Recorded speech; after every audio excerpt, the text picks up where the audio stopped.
jiru bona. Kuni sabuuna madda xiqqishee dha roqqayoo annamaa godhuun qabu. Kammin. Lameen. Maddi isaa xiqqishee chokollatee akkuma maddi. Amma qorroobumaa ruqsame malee. Itti isaa maddi hangana dandeettiin qabu. Bishaan guddaan kan nuti amma kunuunsinee amata 20 oli. Ilmoon eegaan isa kana kunuunfanne dhale lama dhalte kanne. Saniifuu bishaan tokkoffaan nutis nuu kana olii sunis. Bombaa akkamiin mootummaan dandeenye nutti goonee eechu feen akka kunuunfamee dhugutti qulqulluu ta'uu keenya. Amma nuti illee wanni guddaan ka'ee feenu kana bishaan san maali maqaan isaa meenaa? Bishaan kana gaa eelaa baadir jedhanii. Eelaa abaadir jedhanii. Eegaa ati if barte yookaan kana fayyadamu eegalte. Amata meeqamee bishaan kana habeetu madda kana? Osooniin hanga ijoollee tanaati. If barte. Ishoon kanaattiin itti baree asisni jira guddaadha yeloolii sanis guddaadha. Kana salaalee jennee gaafa dargii kallootti biddee keessa darbitee gaddi guddumina. Kalloo keessa bilchitee guyyaa teetti zuudeetti faayidamaa turte salaalee warra shawaa jechuudha. Dur. Kan kalloo irraa tolfatte. Kan kalloo irraa tolfatte. Gaafa lola calanqoosanii. Gaafa dargiidha amma. Akkasitti amma inni sun gana booda bishaan maddi kun xiqqaachuu eegallaan hawaasni jireenya guutuudhaan ilaa kanatti. Ganda meeqaatu bishaan kana? Ganda meeqaas dhufee dhugu jechuudha. Ganda meeq? Ammaaf ganda sadii dhugu isa tokko. Gandi kun mee maqaan isaanii maal maal? Ganda qalaataa ja'a. Ganda buroo ja'a. Lameen kana duuseenis takka dhufatti.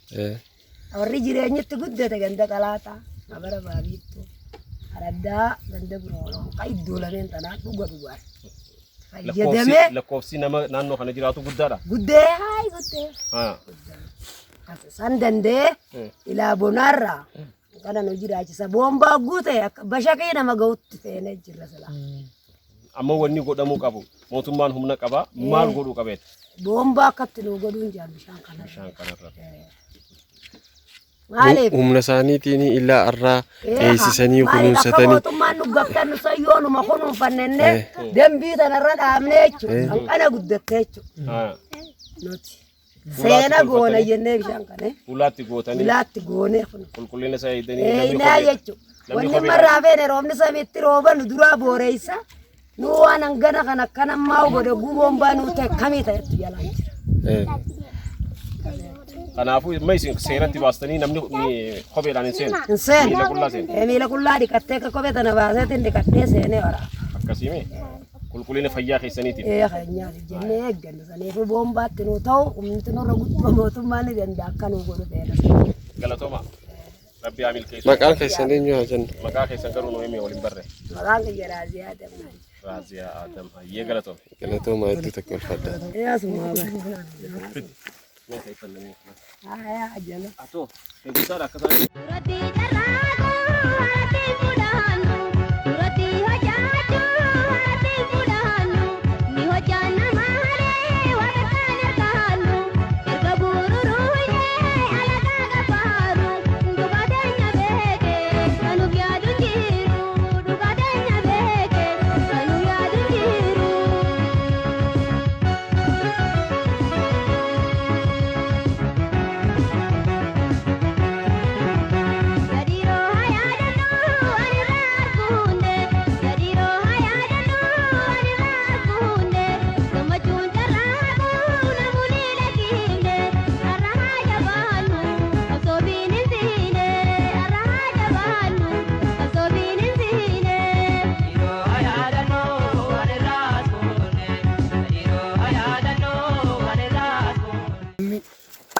Murat, keessattuu gaalaan eega ijoollee wajji haasofnee waan ijaan agarre dubbanne booda haadha dhiiraa takka wal agarreeti jirra.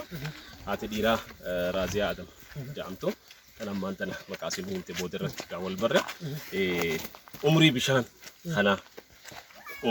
kana gandi gurguddaan hedduun akka irraa fayyadamu waa hedduu nu himte. Keessattuu rakkoo bishaan dhugaatii as jiru haa ammee eegalee miti. Ganda kanatti dhaladhee guddadhee ittumaan if baree ilmaan horee jettee eeguma akkana seerreewu intaltee dhalattee guddattee heerumtee ilmoo dhaltee jirti. Ilmaan lama qabdi. Kana jechuun maddi kun umrii keenyaa oli jechuudha. Siigalee uummanni kun magaalaa Calanqoo jalatti bakka argamu jalatti argama. Dhiheenya kanatti madda dhuguun bishaan haroo fayyadamuun isaanii ani yeroo kana irratti yeroo jalqabaatiif hin argan dhugaa kana waan akkanaan tilmaamne ture. Anis hin tilmaamne ture. Dhugumatti uummanni kun kana fayyadama jechuun uummanni kun hangammaatu dhukkubarra dandamatee turuun fadhuma rabbiini. Malee bishaan isaan fayyadamaa jiran bishaan dhugaatii fayyadamaa jiran bishaan ulfaataan. Magaalota guddatan keessattuu namni amma magaaluma jirtu keessattuu bishaan qulqulluu boombaa qulqulluu miti jechaati bishaan haayilaandii fayyadama. Uummanni kun ammoo bishaan boombaa sanillee dhabee bishaan kana fayyadamaa jira. Kanaaf wanti kun waan xiyyeeffannoo guddaa barbaadu uummanni kunis lammii biyya tanaati akkuma lammii biyya tanaa kamiyyuutti mirga qaba mootummaan xiyyeeffannaa kannee fi uummata kanatti yaadee yeroo gabaabaa keessatti dhimma kun dhimma yeroo illee fudhachuu qabu miti dhimma yeroo hatattamaatti deebii barbaadu waan ta'eef yeroo gabaabaa keessatti dhimma kana amma nuti ilaalle wanni guddaan mootummaan hojii isaati hojii isaa idileeti naannoo kana osoo hubate osoo arke ergaa joogama namaan dabarsuu barbaanna bishaan isaaniif naquudhaaf dirqama mootummaa qofa ta'uu hin qabu dhaabbileen tola ooltotaatis sii galee waldaaleen garaagaraa siivikiidhaa ni jiran warreen bakkoota garaagaraa deemanii piroojeektiilee garaagaraa hojjetan uummanni sanis osoo dusee dhufanii naannoo kana arkanii qotee bulaan naannoo kana jiru akka agarkuutti teessuma lafaa gaara jabaa kana qoteeti kan jiraatu bishaan eelaati madda hawaanni kana fayyadamu xiyyeeffannaa yoo kennameef piroojeektiileen akkasumatti hawaasni keenya diiyaasporaan biyyoota alaa jiranillee carraa kana fayyadamee naannoo kana laalee bishaan boombaa kana qofa osoo hin tahin nuti amma akka tasaa ta'aa agarru malee kana jechuun baadiyyaaleen Harargee haala wal fakkaataa keessa akka jiranidhaan kan hin hubadhu. Amma nutis kan yaadi maali asirraa akka komsaatti kan agarree jira. Arrata kana tasa agarree rakkoo kana namoonni biraa harkanii iddoo kana hubatanii deeggarsa godhanii jenneeti. Gara fuulduraatti immoo eega dhimma kanaa kan jiraatu ta'e Oromiyaa tana keessa gandoota baadiyyaa keessa deemnee rakkoo gandoota akkanaa rakkoo akkanaa qabu baafnee ummata keenya biraanis qaama dhimmi ilaallatu biraanis ni geenya kan jettu tuna keessa dhufe amma maaliif jennaan rakkoon ummata keenya rakkoo keenya qaamni dhimmi ilaallatu akkuma tuu kaafte hundinuu iddoo kana bakki nuti jirru kun aanaa meettaa araddaa gammachuu duusee keessatti jirra gammachuu duusee ganda buroo jedhamu keessatti argamna bishaan kun ganda buroodhaa ganda qalaaxaa araddaa ganda biiftuu gandoota jedhamu kanneen itti fayyadaman ganda sadii turraa fayyadaman jettee kanaafuu rakkoo kana iddoo kana ta'uusaa hubattanii akka kalee akka carraatee waraabuudhaaf hireen harkanne malee gara gandoo olii saniitis hoggalaallo bishaan shimbirroo jedhama maqaan isaa madduma akkanaati isaanis kan fayyadaman sii galee araddaa dusee kana keessatti bishaan boombaa habbaan tokko hin jiru gandi dusee gammachuu dusee jedhamu kun gandoota 8 jalaa qaba gandoota 8 keessa boombaan hin jiru kana jechuun baadiyyaaleen biraa hoo akka jettu si godha Sigalami? Tatu magaalaa dhiyoo sanu. Ganda magaalaa calanqoodhaaf qullubbiidhaaf dhiyoodhaa magaalaa jalatti walakkaa jiru. Calanqoo keessatti dhiyoo tana bulu jiru boombaan ni jira bishaan ni jira akka gaarii fayyadaman.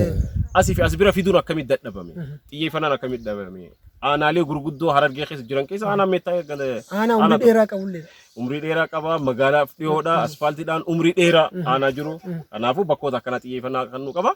Bulchiinsi akka bulchiinsaatti hojii misooma isaa bakkoota mijaa'eefitti hojjechuu dandeenya garuu osoo gandoota akkanaa kanaas hubatee jenna.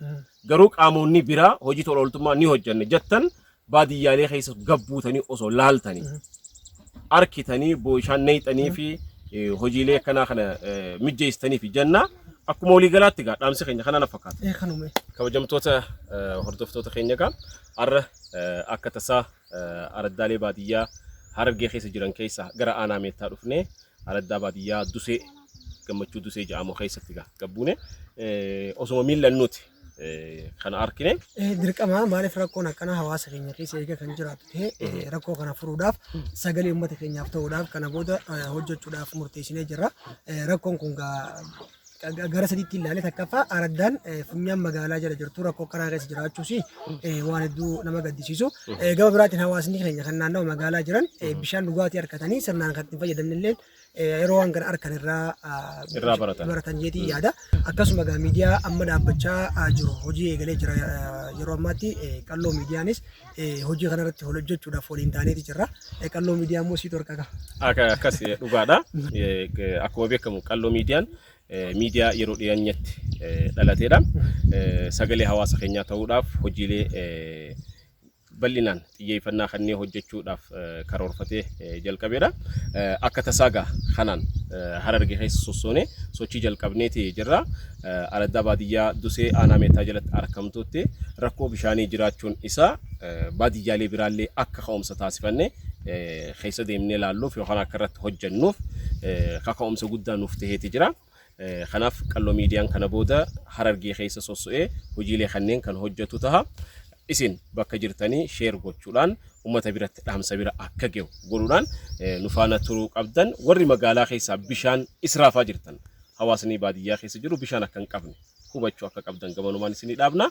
Bishaan jireenya ilma namaatiif barbaachisaa fi bu'uura waan ta'eef qaamotni humna qabdan dhaabbileen gurguddoon tola ooltotni qaamotni mootummaa hawaasa baadiyyaa keenya yaadadhaa isiniin jenna. Kun dhaamsa qalloo miidiyaati. Bye bye.